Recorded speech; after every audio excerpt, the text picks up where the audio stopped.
Itu cara Nabi. Kemudian kalau kaum pria, ini ada begini, siapa yang berinfak, pahalanya begini, bersedekah begini. Itulah cara Nabi. Bukan menunjuk, ente ngasih sedekah ya, cincinmu bagus jual ya. Ini nggak ada begitu. Nabi tidak mengajarkan begitu. Nah, itu membuat orang lari dari kebaikan. Kalau dengan cara menunjuk, meminta, itu seperti merampok. Merampok pakai malu itu. Merampok kan pakai pedang dengan rasa malu. Kalau tidak ngasih kan malu. Misalnya kita minta, itu jamnya bagus buat saya ya. Itu sama kenapa? Kasih buat saya. Mana? Itu loh, sama itu. Cuman karena dia punya makom seorang ustadz pakai atas nama Allah, atas nama Nabi, sama itu. Bahaya itu. Oh, ustadz minta-minta ke jamaah. Kalau memberikan himbauan sedekah, cuman biasanya ngomong, ya tidak paham-paham tuh. Suruh megang kotak, dia pegang beneran. Tidak ngisi-ngisi ya, didoain saja semoga paham. Gak paham misalnya ini. Nah ini ya tetap tidak boleh kita bikin malu. Bikin malu gak diajarkan oleh Nabi SAW. Atau bikin orang lari. Ini masalah sedekah. Maka lihat, ikhlas harus kita ajarkan untuk diri kita sendiri. Ikhlas kita ajarkan kepada orang lain. Bagaimana mengajarkan ikhlas? Cara mengambil pun yang cantik, yang manis. Maka tim-tim pengurus masjid yang cari dana, tolong yang cantik mainnya. Ada sebagian yang kalimatnya itu kalimatnya Masya Allah, kalimatnya bukan kalimat beriman. Yang penting banyak cepat jadi, terserah ente ikhlas gak penting. Oh gak begitu dong. Kalau gak ikhlas kasihan dong dia bersedekah. Masuk kalimatnya yang penting banyak, gak apa-apa gak ikhlas Pak Haji. Loh, kok begitu nih gimana? Masa Pak Haji yang ngasih duit bisa biar boleh masuk neraka?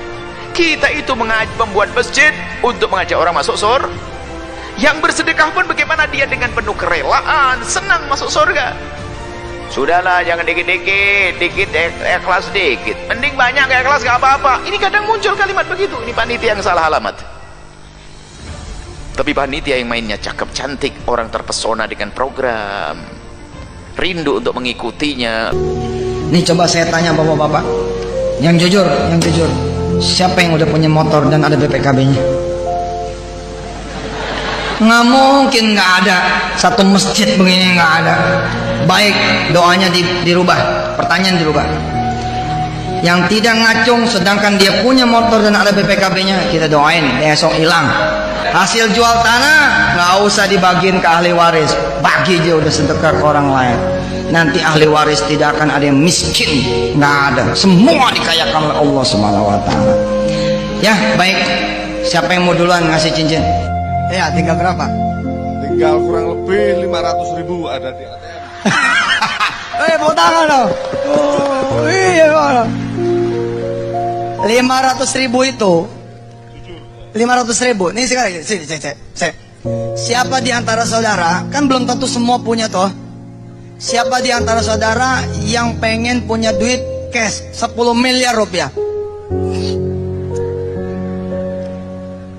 Oke, kalau pengen punya 10 miliar, lu sedekah 1 miliar dong.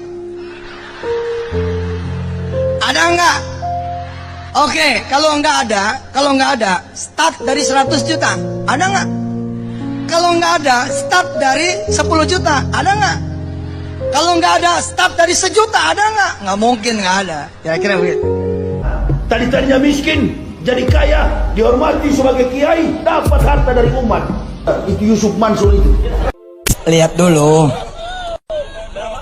Subhanallah, sip, keluarin sini. Mantap. Masih ada tuh. Anggap ini 2 juta ya. Pertama saya meyakini Anda akan mendapat kemudahan, tetapi tidak usah mencari kemudahan, tidak usah mempamrihi itu. Jangan bersedekah dengan niat nanti dapat kembalian 700 kali lipat. Itu bukan sedekah namanya. Sedekah itu titik ketika Anda ngasih, titik. Tidak ada pikiran apapun kecuali memberi, melayani, titik. Bahwa nanti Anda mendapat imbalan itu bukan urusan Anda. Jadi Anda jangan ikut-ikut, tidak usah difikirkan. Kalau Anda bersedekah, ngasih senyuman kayak nolong orang kayak nuntun orang tua tadi nyebrang jalan segala macam, supaya tidak menjadi sistem sosial dan ekonomi kreatif.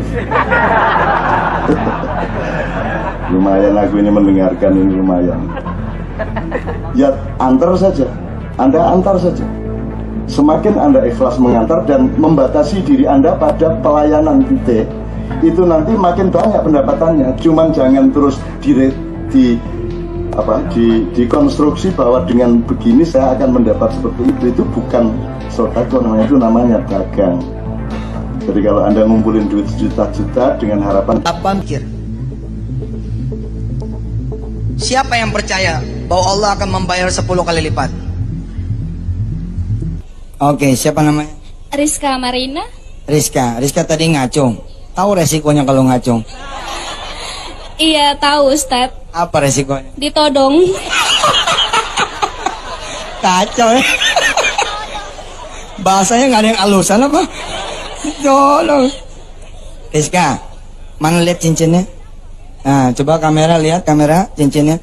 Rizka, malam ini Rizka tidak usah sedekah cincin ini. Rizka tidak usah sedekah cincin ini. Oke? Baik Ustadz. Baik. Besok pagi lihat, apakah cincin ini tetap segini apa enggak? Iya tetap Ustadz. Kenapa tetap segitu? Iya karena nggak disedekahin. Karena tidak disedekahin, maka cincin ini tidak pernah bertambah. Kita lihat pertanyaan berikut. Saudari Rizka, sudah berapa lama saudari Rizka memakai cincin ini? Kira-kira setahun. Bayangkan setahun investasi itu menjadi nganggur karena bertahan di tangan. Kalau misalkan saudari Rizka diberitahu oleh Allah Subhanahu wa taala, cincin ini malam ini sedekahin. Kira-kira besok masih ada apa enggak? Udah nggak ada ya Ustadz. Kenapa enggak ada? Kan udah disedekahin. Karena disedekahin. Karena tidak ada, maka Allah akan memberi yang lebih besar dan yang lebih baik. Kira-kira berapa gram itu? Cuma 2 kayaknya. Bukan cuman, ini 2 gram. 2 gram itu kira-kira 1 juta, betul? Kalau 1 juta disedekahin, maka Rizka bakalan dapat kira-kira 10 juta. Dan itu minimal. Kenapa? Karena Allah bisa ganti 700 kali lipat atau bahkan lebih. Saudara Rizka, kalau misalkan Allah ambil cincin ini, kira-kira saudari Rizka ridho? Ridho Ustadz. Mana sini? Mansur, hati-hati ya. Kalau dengar ceramah beliau bisa habis tuh harta kita. Wah benar Pak. Punya apa? Ya Alhamdulillah. Ayo punya rumah yang paling bagus enggak? Di kota ada, sedekahkan. Ya Ustaz. Pokoknya apa harta yang sukai sedekahkan. Los. Punya mobil, lepas, los.